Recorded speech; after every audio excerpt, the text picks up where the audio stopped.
So we invent these things that are inscribed with suggestion. So in one part, it's, are people mentally ill, or is the world embedded with suggestion that we haven't thought about? Maybe we are building an inhumane world.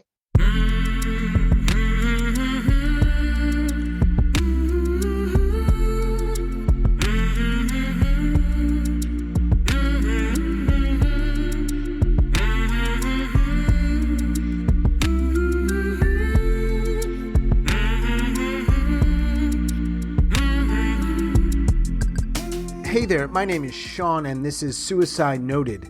On this podcast, I talk with suicide attempt survivors so that we can hear their stories. Every year around the world, millions of people try to take their own lives, and we almost never talk about it. And when we do talk about it, many of us, including me, we are not very good at it. So, one of my goals with this podcast is to have more conversations and hopefully better conversations with attempt survivors. A huge thanks to all the survivors who have joined me here on this podcast since we launched in July of 2020, and to everybody who listens. Really, thank you.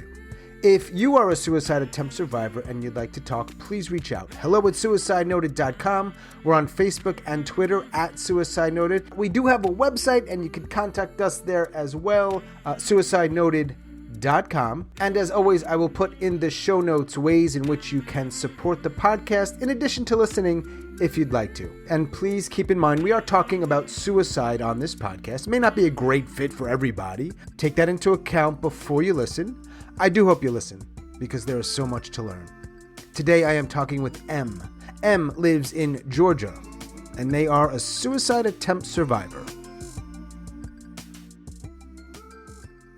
Hey M, so you are in Georgia, you're an architect. Just that alone is fascinating to me. How in the world is it that you found me and are open to talking about things that people don't typically talk about? What's going on there, Michelle? I think that like the idea of ideating and things like that are more common part of the human experience than people want to talk about. And there's no real, I mean, how do you talk about that with friends? Like, especially, when you work a lot, generally whenever you see people, you want it to be a good time and everything like that. So I remember I was just pretty recently just ideating a lot, and there was like not really a way to solve it, especially if like you get in like a kind of space. And so I just ended up like looking up stuff on the internet and found your podcast, and then I just pretty much streamed like almost all the stories just to, instead of it being mine, it was like other people's. A lot of people have no interest in hearing this stuff, but the people that do, they do, right? Mm-hmm. Have you attempted, however you define that? Yeah. Is there one attempt or more than one? More than one. All right. You want to go back to the first one and sort of share with us whatever you'd like? Yeah, I think that ideating is kind of, I think it starts, I don't know exactly when it started, but it was kind of that confounded with more, I'd say, dangerous suicidal behaviors and things like that. I grew up skating and stuff, and kind of a way of always scratching that itch was maybe like through skating and pushing myself to the mindset where it doesn't matter what happens, just going to do it. There was like a lot of incidences where I got very hurt, but never really kind of shook me until I think my first year at undergrad. I remember I was just in the dormitories, and we had like the outdoor walkways and everything. And I just grabbed onto the side of the building and then swung from one level to the other, and then just like landed, and then just kind of immediately like sat down and started, bawling my eyes out. All right. So just to go back, so I'm clear, you're in college and it's kind of risky behavior. Yeah. All right. So when you were doing the thing, going from those sections of the building, did you want to leave? Were you done?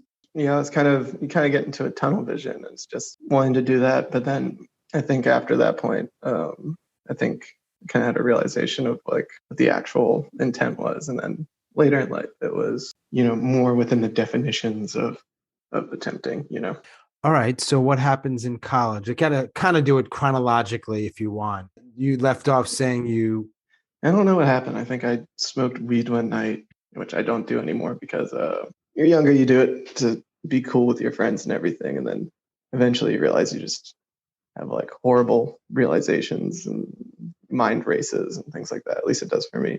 I think that happened one night, and then I just, kind of like this kind of existential epiphany about myself in the world. And then, it was like the first time ever reaching like, I think like true, like super deep depression. Usually some people that happens to them whenever, smoke weed and they feel really bad and stuff. But it was different because it like didn't really leave for, I don't think it ever really left. This is going back. This is college. Mm-hmm. But I've always been like kind of a dark soul. All right. Given that, I know that you finished college. Really hard to do your work without having finished college. So it got tough, but you got through. And what happens into your 20s? I don't know how old you are. You look pretty young, but. Oh, great. Glad I look young. Well, I actually went to school originally for arts. So I had played that game for a while. It's like kind of like a crazy, I've always been a sucker for following my passions and things like that. Mm-hmm. And my interests, in sculpture and everything like that, then led to fabrication and furniture and stuff like that. Then, the next step up in the progression of kind of that pursuit was then to go to graduate school for higher end design. So. Higher end design. And you make it through. Mm-hmm. You're doing well in school. Mm-hmm. That's because I think it's like the same thing that leads me to those situations, which is like a kind of hyperfixation, determination to follow through and things like that. There's no other space. It's like the same thing that like makes me like really good and focused and do, I think, good work. But then it's the same thing that, sometimes in the wrong directions kind of lead me to lose perspective. So was that the experience you shared when you were earlier? I think it was early on in your college career. Do you consider that your first suicide attempt?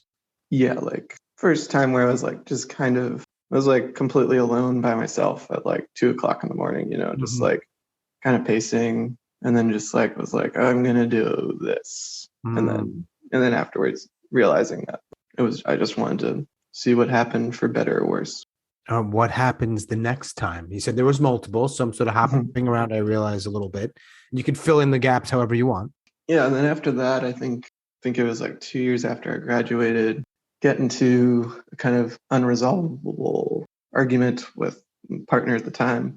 Wasn't in a great spot. I was like living with my parents and everything like that, just because made a few missteps, ambitions awry, and just didn't really land exactly how I wanted to. I don't even know what it was about. I haven't talked to that person forever, but it just seemed like just went into kind of tunnel vision, And I just remember getting in the car and driving until everything looked different. And so I have no idea how long I drove for. And then just like beeline it, parked my car somewhere randomly, and then just like walked out into the woods and set up a scenario to hang myself, and just kind of, fully set it up. And for some reason, being that disconnected and everything, finally broke the tunnel vision. I just remember, just being out there for, I don't know, feeling it, and then just stepped down and thought about it, and just slowly made my way back home. I ask these questions. I'm always trying to understand, but it's, sometimes there's no words. I know that, like the idea of coming so close and it doesn't happen. And like you say, what choice do you have? You get your shit, you get in your car. Like and you drive home. Like, what else are you going to do? It seems so mundane. It's like so ordinary after this thing in which you almost weren't here anymore. Those two don't, it's like the weird contrast. Are you numb? Is the tunnel there? Are you a little bit relieved? Yeah, I guess maybe it's like that mind space is over, and then it's back to, still don't feel good. Still gotta, put in work. But everybody that you talk to, you can't talk to a therapist or anything like that about that stuff. You gotta like kind of be like, I'm feeling like really bad. Tell the listening audience, most of whom know why. You cannot tell people, including your therapist, or at least in your experience, what's the risk of telling them the truth? Yeah, well, I'd say that later I did find out what the risk of telling the truth was, and yeah, it was just horrifying. You get treated like inhumanely by the hospital system. Yeah. Doesn't matter who you are. As soon as you cross that threshold and are outed by an institution, like it's not good. I was lucky to make it out quickly. That process is It's traumatizing. not there to help you. It's there to punish you and make sure you get back to it and stop misbehaving in this way. It's much more of a penalty. It's a penalty system. Absolutely a penalty system. Fuck you for trying. Get your ass back and do what everybody else is doing. Don't pull that shit again. I think what I really appreciate you saying to like other people is like, it's not about a magic word or set of words. It's not like a puzzle, or, it's not a string. It's like of words you can put together in order to kind of unlock this mysterious thought.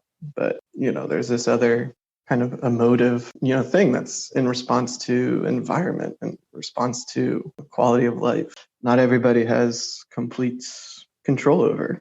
We work ourselves into jobs and situations, or don't work ourselves into them that might be just completely circumstantial. Some cases I look at people that like don't have these thoughts or anything like that as equally insane. Like we live in a kind of suicidal culture. I think that's like one thing. It is the commonness of it is a strange thing. I think the way I like to think about it, it's like, because I'm a nerd about different things, is like no one jumped off of a bridge until we built a bridge. No one shot themselves in the head before we invented a gun.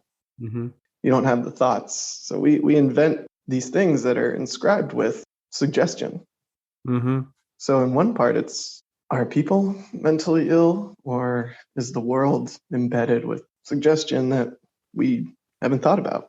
Maybe we are building an inhumane world in some ways. Not to say it's all bad, but I think having like a little deeper introspection is like, right. It's an really interesting question. Not surprising. It's coming from a designer. Like you have that brain is going on about for me, it makes sense that a designer might think that way. How are we building the world and then responding to that design?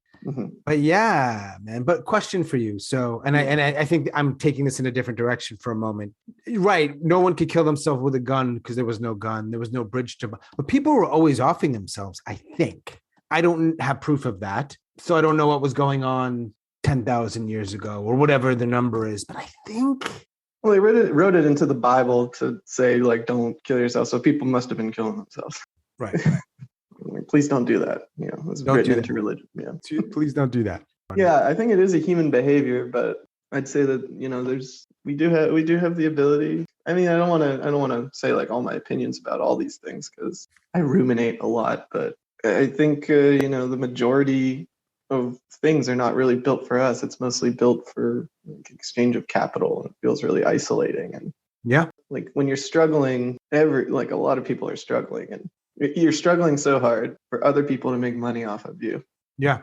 And you're talking about it to most people, they'd be like, well, you're just crazy for thinking that way. That's what crazy people think. It's not that's fundamental. I don't think I agree with what you're saying. I think there are people that will say that. Like, I just use myself as an example. Oh, that's just Sean being Sean. Yeah, it's like every time you get like a cup of coffee out or just a cup of coffee and you think about like how much went into it, and you're just like, this is not sustainable. Right. But I need to like eat this food that is like destroying the planet in order for me to do my job. I think that's maybe something fundamental about maybe the perspective. Whenever I get into a dark spot, I'm just like, well, what's the direction? Is there a sense that as the world and its inhabitants are essentially committing suicide or killing themselves on a grand scale here, it's not going to sustain. Yeah. And we are all little parts of that. So it's not shocking that we would sometimes do that as well. Mm-hmm. Maybe that's a little too preachy. I don't want. Sure. You had the experience, the building, you had the experience in the woods. Mm-hmm. Was there an additional thing that happened that you consider an attempt? Yeah, that was the one that landed me, I guess, in the hospital and everything. Mm-hmm.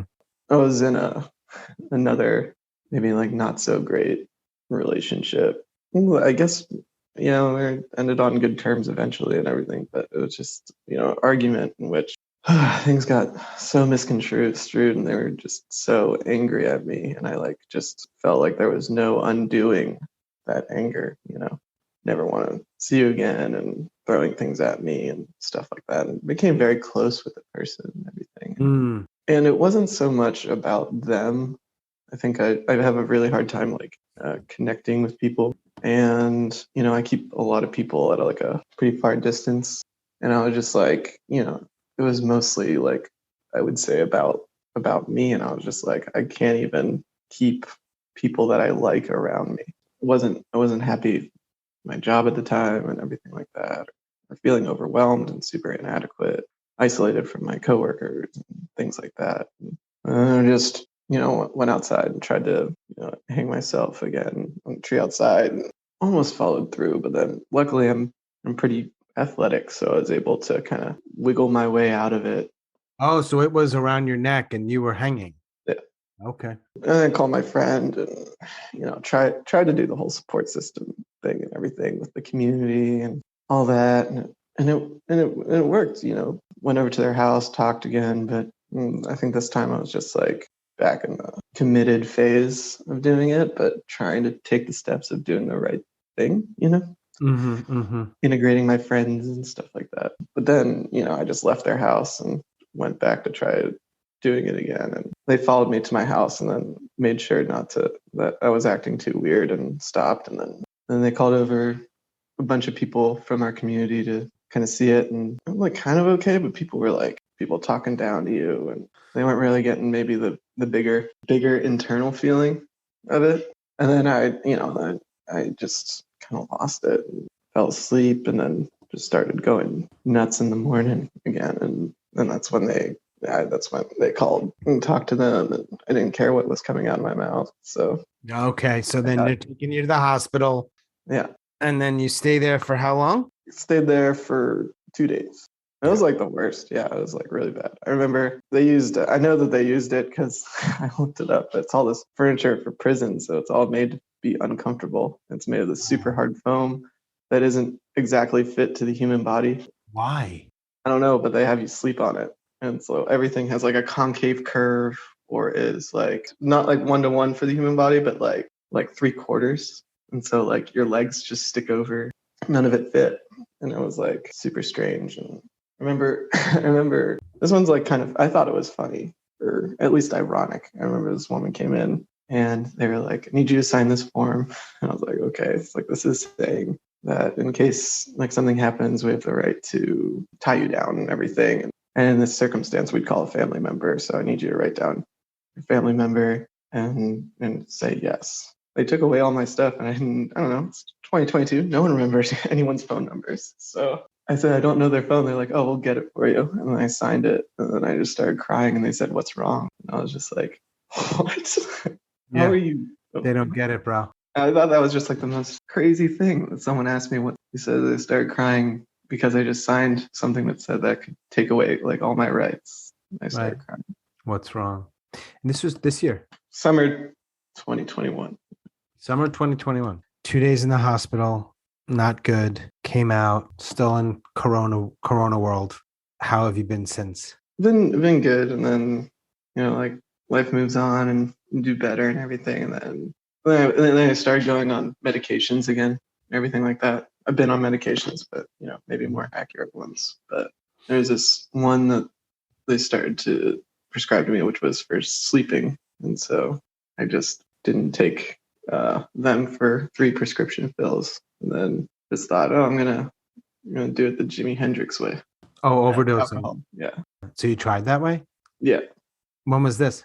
January. Less than a month or so ago. Yeah. And it was just, I got COVID. I was super bored. Realized that I was alone. It's just like things just don't really make you feel good anymore. Mm-hmm. And so even on like the medications and all that stuff, so decided to drink a bunch and take all the sleeping pills. And then I have roommates too, and then they just, I don't know what I did or anything. I must have took them and then got rid of all the evidence, and I was like passed out on the floor. They found me. They just thought I got really drunk, carried me to my bed. I like slept for 2 days and woke up. Did it on a Friday, so slept the whole weekend. Logged into work on Monday. This is what we do. Yeah. And at some point, not that long after that, you put the word suicide into Spotify or Apple or somewhere. Hmm. Mm. Did you ever get a diagnosis that you think is correct? Depression, general anxiety disorder. And the meds you're taking now, you don't feel are doing much? I think one part of it is like a mental health diagnosis, and I Mm-hmm. go back to numerous therapists and stuff, and they'll give me the same diagnosis, or psychiatrists and stuff like that, doctors. There's another part of it that's just like intellectual, having maybe not a great outlook or not being an optimist. And Mm. I don't think that all mental health makes you suicidal, mental illness. For sure not. Yeah. Hmm. And there's plenty of people Would who you? have ended their lives who, at least my doctor has told me, they're not mentally ill. Hmm. People choose to end their lives that are mentally stable, however that's defined. Yeah. So another part of it might be an outlook thing. Yeah. Potentially it's not having the same values, or I'm not sure. Does anything help you feel okay when you're feeling shitty? Yeah, I still like to, skate and things like that. That's usually just like in the moment. It's not like, oh, I gotta do this activity and then the feeling's gone. It's just like Right. it just comes like right back. So How many people, if you've heard the podcast, and it sounds like you've listened to a number of episodes, you'll hear these questions. You probably are like thinking about them. College, then in the woods, and then the two more recent attempts. How many people outside of medical professionals know about them? the one when I was put in the hospital, I had to tell family members. So I told my brother. One friend, I told you this, like I got swarmed by a group of people at my house, Yeah. like interventioning my ass. So so that happened. But yeah, I think like 5 or 6 people. The thing is I'm like, I think I actually do have like a lot of friends. It's difficult. It's like I really want to be happy and nice to, and like extremely excited for my friends' accomplishments, but sometimes I just can't, keep it together. I don't know what to do. I mean, do you talk about this stuff ever? Do you have people in your life? And I don't even just mean like ideating or just life, hard moments, stuff like that. I think I have like one person, but it's not like, how much can you really Yeah. put on people? Mm-hmm, mm-hmm.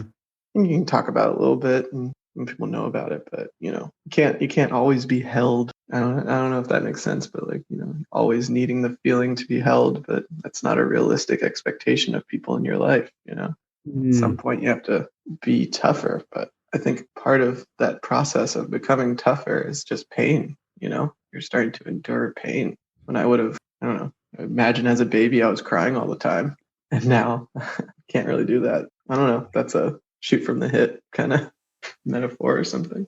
Yeah. You had mentioned this earlier, so I apologize. You'd said that you put that word in. What are you looking for when you put that word into wherever you put it in? The word suicide. I think that's the only way people find this podcast. Yeah. What are you looking for? I mean, do you remember? I know not self-help.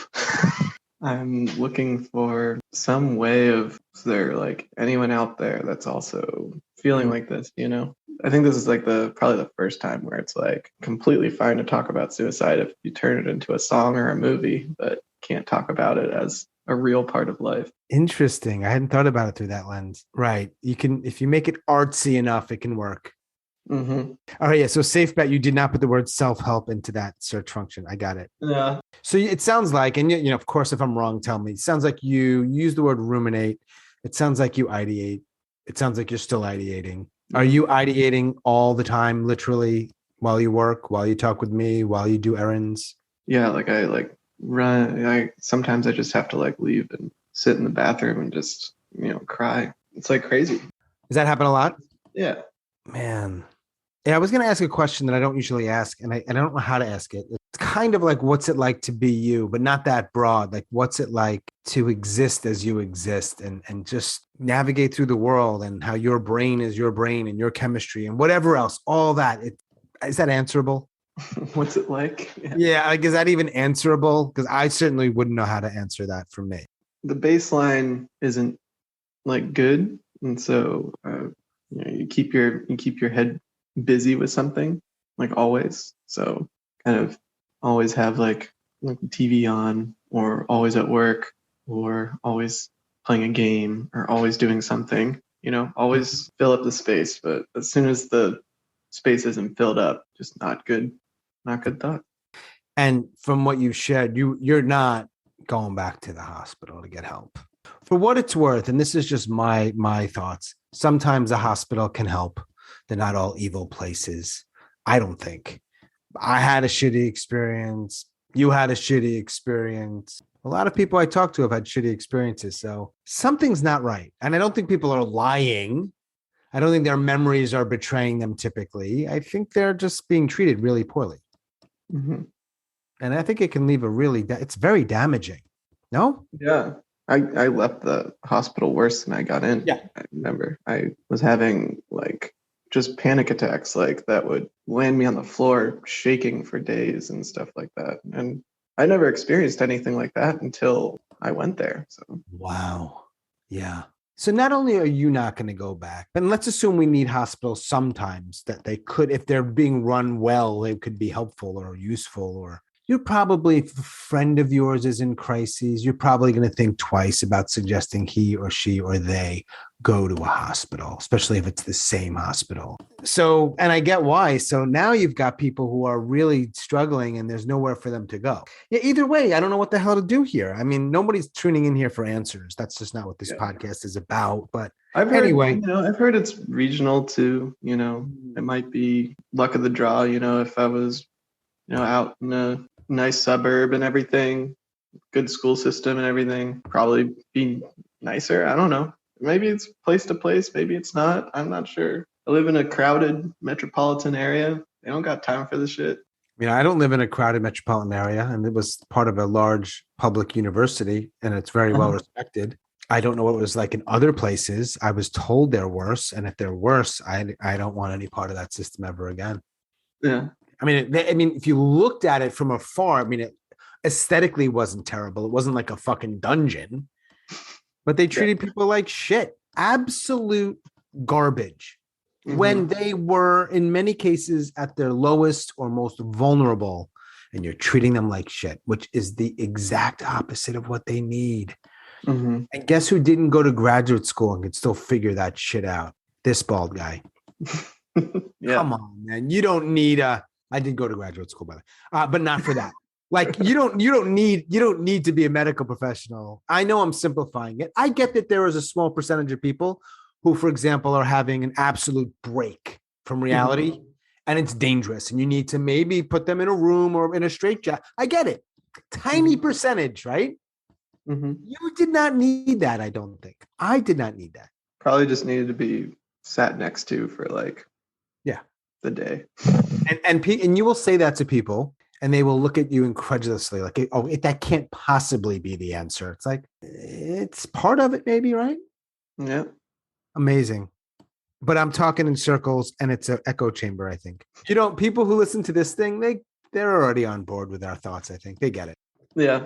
But hey, do you have any myths that you would like to dispel before we depart? Mental health, mental illness, symptomatic, and not cured with language. I think it's just simply taking a step back and maybe starting to consider maybe people don't want to like and enjoy the same things as you, and maybe kind of having to ignore so many problems in their life is making them sad. I don't know if I have something to dispel. Maybe it's because I listen to so many that I'm like trying to come up with something original. I'm like, oh, I think people got it. It's been said before. It's fine though. Yeah. But I appreciate you sharing that. It's an interesting point. I think in some cases I'm an optimist and everything like that. And obviously, listening to this podcast, you wouldn't think so. But, I think it all depends on what day it is. I think people do a lot of bad behaviors, not just suicide, and the smallest thing will trigger a bad behavior. And it could be, who knows? It's arbitrary. It's a mystery why people behave the way they do. I've never understood people really, or anything like that, or why people do what they do. And so why people commit suicide, I don't know. Why people have an insatiable urge to dance, no one knows. That's fair. I don't know. Of all the when you've listened to the episodes, was there ever a question that you want me to ask that I haven't asked that you think is a question I should ask, perhaps, whether it's to you or others about this stuff? Yeah, maybe something external, like what in culture, society, or something would change, do you think? Maybe less people would commit suicide if things were like this. Can you will you entertain me with a possible answer there? Because it's a good question. What would have to change? What might change in our culture so that it would reduce? Are we trying to reduce suicides or reduce suffering or both? Or it would affect Right. people harming themselves and hurting themselves. And I have a long list, but I don't think people give a shit about what I think. I want to hear what you think. I think if we didn't live in fear of going to prison and in incarceration, I think incarceration's a big one. I think if we didn't live in a culture of housing insecurity and that every decision that you make is, I have to keep my job, otherwise I'm going to lose everything. I think if we weren't feeling coerced into our careers and our lives out of like a necessity, and maybe if we were given a little extra hand, and do better.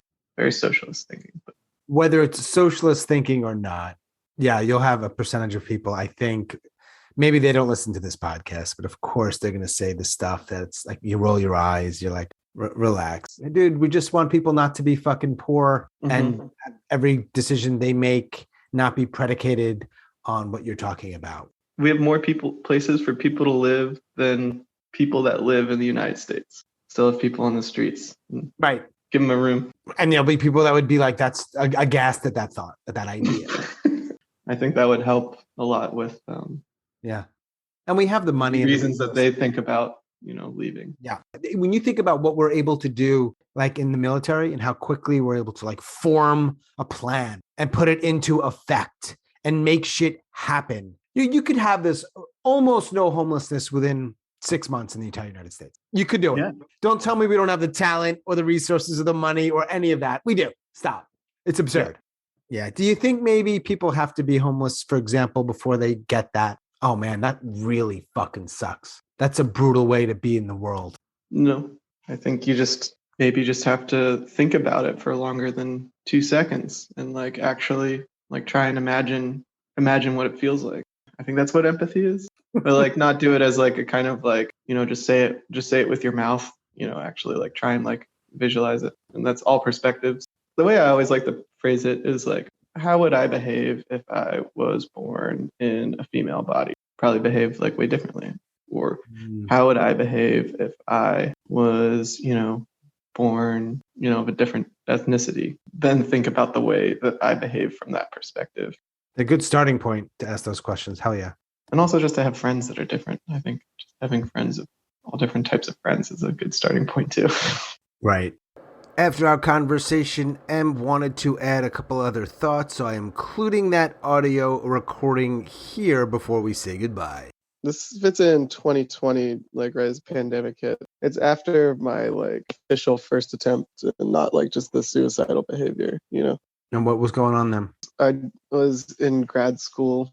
I graduated spring 2020, so the whole world shut down and I had a bunch of offers and stuff for work, and I worked really hard in school, and all of it was all of it fell apart, and I was just like stuck in my apartment. And then I luckily got it was like a corporate architecture job, but I hated it, and they like didn't give me any responsibilities or anything. I was just like kind of sitting in my apartment with nothing to do, so I don't know, feeling worthless and everything like that. So I had like these rafters, like these giant beams in my place. It was like a industrial warehouse loft that I had to move out of. I guess it was like really pretty at first, and that kind of feels dungeony when you spend that much time in it. Yes.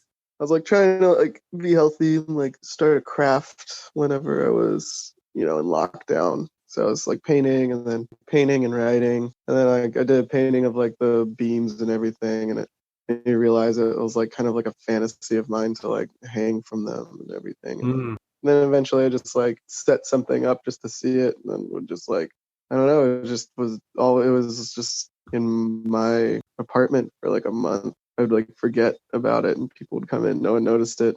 And every once in a while, I'd just stand there and like on like a chair and stuff, like hoping that I'd get like courage to do it, but would always like just step down. So it's like this kind of like prolonged somewhere between ideating and attempting or fantasizing. I don't really know how to like put it in that one. So Right. Sometimes we don't have the words. I mean, come on. Yeah. Words are words. But what is it, do you think, about coming close and close and closer and closer and closer? There's something about that thing that some people, me, sounds like you at that point, were like, it's intoxicating almost. Maybe that's too strong, but I think a lot of people have said this, just a feeling of control, like wanting to leave, but I don't know, being ready to leave, somewhere between, kind of testing like how ready you are. Yeah. How much you want to. I wonder also, like, how many people would move forward with it and attempt if they could be guaranteed one or two things. One, no pain, and two, you will succeed. You will complete. I have no idea why I'm wondering this aloud. I just wonder, because I'm imagining you coming so close and then you don't do it. And I always wonder, like, what are the things that prevent people? It just, it's part of the conversation in my brain anyway, A natural response to everything is a fear of death. So mental desire to end it, and then your physical, just animal brain telling you not to do it. So. Right. How long would you stay on that space of like coming close, but then eventually coming down off the, not literal ledge, but almost literal? I don't know. There's, stand up there for like a half hour. That was whenever it was like super heavy lockdown, it was like so much, so isolating. So isolating, yeah. Yeah, it was just this period of like constantly fantasizing about it, or maybe it was attempting. I don't know. I just thought of it as like it was a very strange behavior that I did. And I don't know if other people just kind of have things set up and then just kind of fantasize about it. I don't know. I was thinking back to the people I've spoken to, and yeah. Well, I think it's also hard for people to have, like, you had a setup because your space allowed for it, and you're you're a design guy. Some people just don't think that way. They're just like, hey, there's a gun, or hey, I'll just drive to the bridge, So thank you very much. I appreciate you being open and honest. Appreciate your time. Thank you. Hey, well, Michelle, take care. Bye.